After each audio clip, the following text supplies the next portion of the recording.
Real talk. There are three brand new soccer rules at this World Cup that even people who've watched this sport their entire lives have never seen before. One of them can get you sent off the field for literally putting your hand near your own mouth. Yes, really.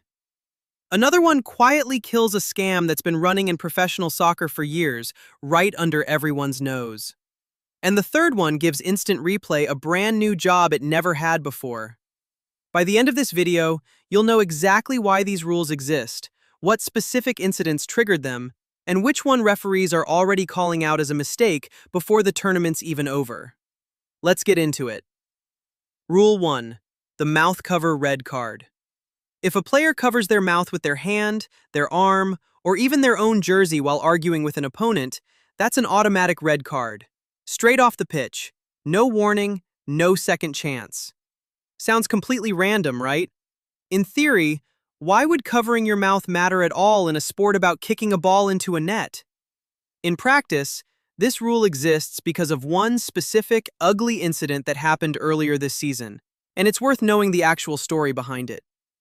During a Champions League match between Benfica and Real Madrid, a player named Gianluca Prestianni covered his mouth with his shirt while saying something directly to Real Madrid's Vinicius Jr. Vinicius came out afterward and said it was racial abuse. Prestianni denied it completely. And here's the frustrating part. Nobody could actually prove what was said, because every single camera angle caught was useless. His mouth was physically blocked the entire time. UEFA suspended Prestianni for the next match anyway while they investigated, but the damage to the sport's reputation was already done. Even FIFA's own president went on record saying that if a player covers his mouth and says something with a racist consequence, he has to be sent off, no question about it.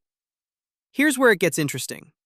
Soccer's rule makers looked at that mess and basically said, "Fine, we genuinely cannot prove what you said in that moment, but we absolutely can ban you from hiding your mouth while you say it." Problem solved, sort of. You can still cover your mouth during a totally normal, friendly conversation with your own teammate. Nobody's coming after you for that. The second it happens during a heated confrontation with an opponent, that's the trigger. This sounds simple. It really isn't. Referees now have to make a split-second judgment call, live, in real time, on whether a conversation between two players counts as friendly banter or as a genuine confrontation. That's an incredibly subjective line to draw, and judgment calls like that in soccer have a long, ugly history of going badly for everybody involved, including the referee making the call. And here's a fact that makes this rule feel even more urgent. It wasn't designed alone. It actually came paired with a second closely related rule. Players walking off the field in protest can now also get a straight red card. That one was inspired by a completely different controversy, when Senegal's players walked off the pitch for almost 15 minutes during an Africa Cup of Nations final, protesting a penalty decision against Morocco.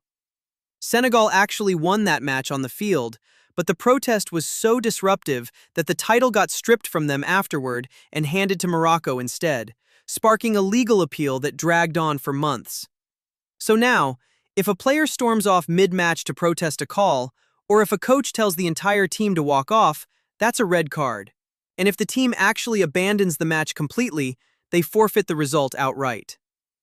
Rule 2.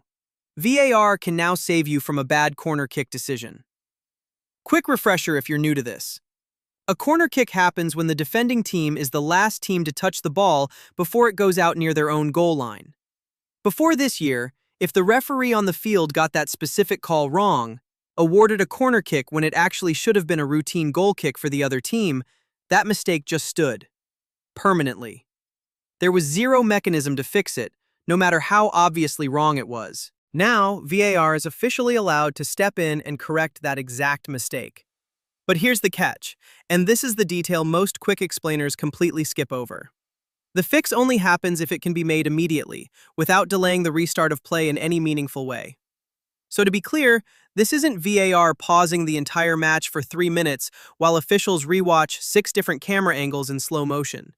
This is supposed to be a fast, almost instant correction, in and out before anyone even notices. You know the type of moment this rule is built for. The ball clips the heel of a defender on its way out of bounds. The referee's eyes happen to be somewhere else entirely. Wrong call gets made. The game just moves on like nothing happened. Now there's finally a digital safety net catching that exact mistake before it snowballs into a corner kick, which turns into a dangerous set piece, which turns into a goal that genuinely never should have happened in the first place. And the corner kick fix isn't the only new job VAR picked up this year. It can now also catch attacking fouls that happen before the ball is even back in play. Things like shoving or blocking during a corner kick or free kick setup, before the kick is actually taken. Previously, none of that counted, because the ball wasn't technically live yet. Now, if that early foul directly leads to a goal or a penalty, VAR can wipe the whole thing out. We've already seen this exact tool used during this tournament.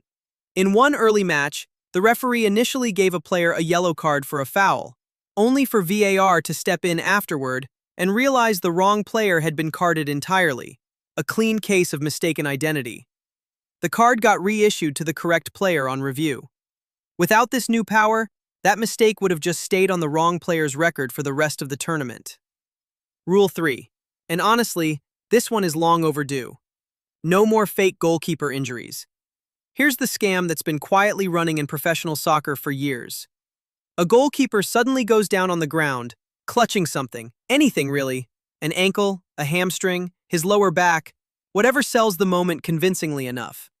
Play stops immediately, and while medical staff are jogging out onto the pitch, what do the outfield players conveniently do at that exact same moment? They casually wander over to their own coach standing on the sideline for what's basically a free tactical chat. A water break, a quiet strategy session, an unofficial timeout, all courtesy of one very suspicious goalkeeper injury. This sounds harmless on the surface. It is absolutely not harmless. It's been one of the most blatantly exploited loopholes in the entire sport for a long time now, and football pundits have openly called this out by name on television, directly accusing specific high-profile goalkeepers of basically faking injuries just to buy their own team a few extra minutes to regroup. So now, here's exactly what changes. If a goalkeeper goes down and needs treatment, every single outfield player on that team is required to stay exactly where they are on the pitch. No strolling over to the sideline for a quiet word with the coach anymore. That free, unofficial tactical timeout is officially dead. And separately, any outfield player who needs actual medical treatment now has to leave the pitch completely and sit out for a full, uninterrupted minute once play resumes. No quietly jogging back in after 15 seconds like before. There are still a few exceptions built in, things like head injuries, concussions, dangerous collisions, or if the same player happens to be the one taking a penalty kick, those situations skip the waiting period entirely for obvious safety reasons. Here's an opinion for you, and interestingly enough, even some experienced former professional referees genuinely agree with this take. That 1-minute sitting out rule sounds perfectly fair on paper, but in actual practice, plenty of people in the sport think it's honestly a bit too harsh, leaving a team stuck playing down a man for an uncomfortably long stretch just because someone got legitimately knocked around in a normal accidental collision. Some leagues that experimented with similar ideas actually used a much shorter 30-second window instead of a full minute, and reportedly saw a massive drop in players being treated on the pitch at all, simply because the incentive to fake it disappeared. Not everyone in the sport is convinced this fix doesn't quietly create a brand new problem of its own. So let's bring it all together. One rule stops players from hiding ugly words behind their hand. One rule gives instant replay a faster, narrower job to catch one exact type of bad call. And one rule finally kills off a sneaky loophole that's been wasting everyone's time for years. Here's the one-sentence version. Soccer didn't add these 3 rules just to make the game feel more complicated.